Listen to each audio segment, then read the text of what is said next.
dan Ketua DPRD Kota Bogor, Bapak.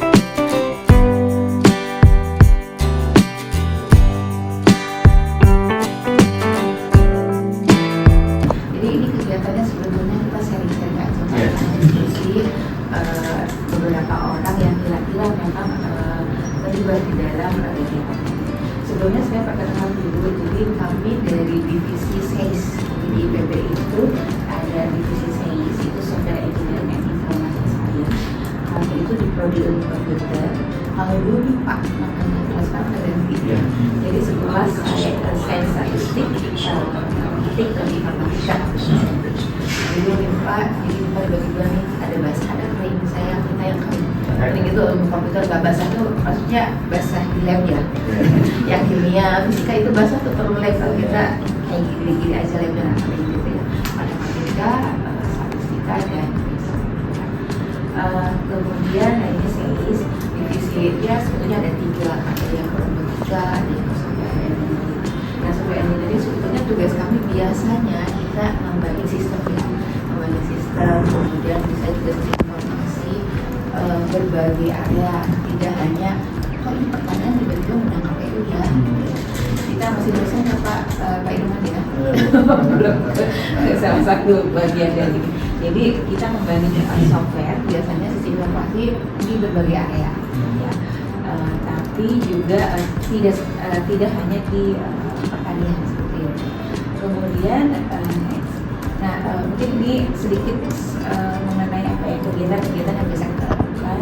Kita biasanya ada software project management, software testing, software sizing ya, kemudian ada juga human computer interaction ya, bagaimana mendesain muka.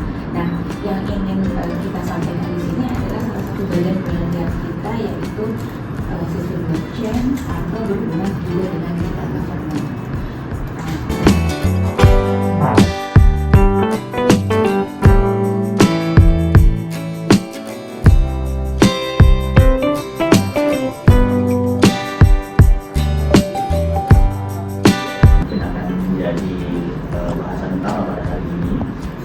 Adalah melalui konsorsium blockchain pada sistem rekapitulasi hasil pemilu. Sedikit kami jelaskan backgroundnya ya Pak ya. Jadi pemilu di Indonesia menggunakan Sirekap sebagai alat bantu untuk mengakses hasil pemilu. Tentu ini masih terngiang-ngiang di kita semua. Sempat ada kontroversi yang begitu besar ya di tahun 2024, di mana banyak sekali data yang salah. KPU bilang itu 154.000 data yang salah yang diperbaiki pada saat itu.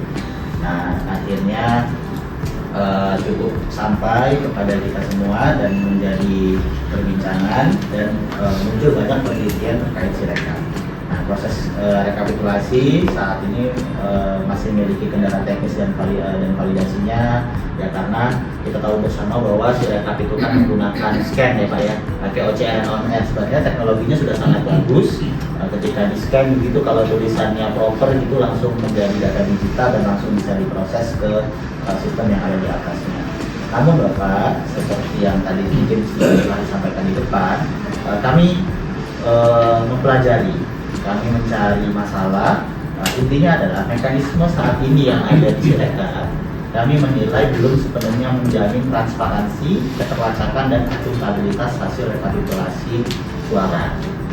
Pak, mencatatkan hasil pemilu itu semua ada di KPU ya. Ketika di KPPS, di TPS itu setelah selesai pemilu, KPU menghitung suara, lalu setelah itu dimasukkan ke dalam Sirekap, ditandatangani, lalu KPU yang memasukkan ke sistem. Setelah itu di kecamatan dibahas lagi bersama, lalu KPU lagi yang memasukkan ke sistem untuk memperbaiki, dicetak lagi, dimasukkan lagi sampai ke tingkat yang lebih tinggi. Jadi sederhananya, kalau ada sesuatu yang dicatat oleh satu orang, disimpan oleh satu orang, lalu dilaporkan oleh satu orang, sejujur apapun orang itu mungkin akan menimbulkan kecurigaan bagi orang lain begitu Pak. Jadi mirip-miriplah sama ini. Kita ada uang itu kita kasih ke orang, dia yang catat, dia yang simpan, dia yang laporkan, kita akan adu. Begitu juga hasil pemilu ini. Jadi inilah yang masalah yang kami capture.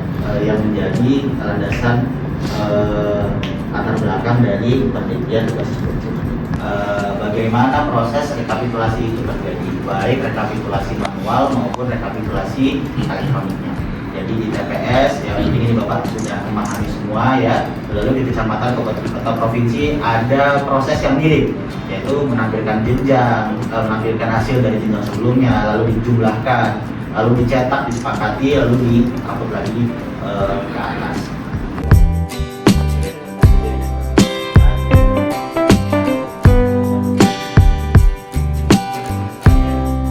Ini yang dikhawatirkan partai politik itu Bu, begitu udah ngumpul di kecamatan terus ada jeda hari loh, luar biasa nyet-nyetan. Nah ini ada yang merubah nih, ada yang akses segala macam gitu. Soalnya kalau sudah agak lama tuh isu banyak sekali. Wah orang ini nih mau merubah. Pokoknya kalau memang pemilu tuh tensinya sangat tinggi. Ya, isu apapun itu cepat termakan ke masyarakat, khususnya ke partai politik, khususnya para calon. Ya mudah-mudahan ini bisa menanggulangi permasalahan-permasalahan yang kemarin. Kemudian juga ada style. Sebenarnya kan di Google Sheet juga sebenarnya enak gitu ngecek ini. Ya kami sejauh ini saat ini mengandalkan Google Sheet karena dia bisa remote, bisa berbarengan, dan kelihatan yang untuk siapa pemilu terakhir bisa sampai jam 3, jam 4 subuh. Nah ini sementara saksi yang kami siapkan hanya 1 orang. Jadi karena begitu panjang penghitungan ini, 1 orang kadang lelah, apalagi ya KPPS juga pasti orang. Jadi KPS kan biasanya ada 7 ya Pak. 7 ya. Sementara saksi cuma 1. Jadi yang ini yang kami rasakan begitu untuk memperoleh case ini penuh perjuangan. Walaupun ya dalam hal ini kami itu selalu menyiapkan pelatihan saksi jauh-jauh sebelum pemilu. Kan mungkin kalau sebulan itu bisa seminggu sekali. Kemudian yang kedua tentu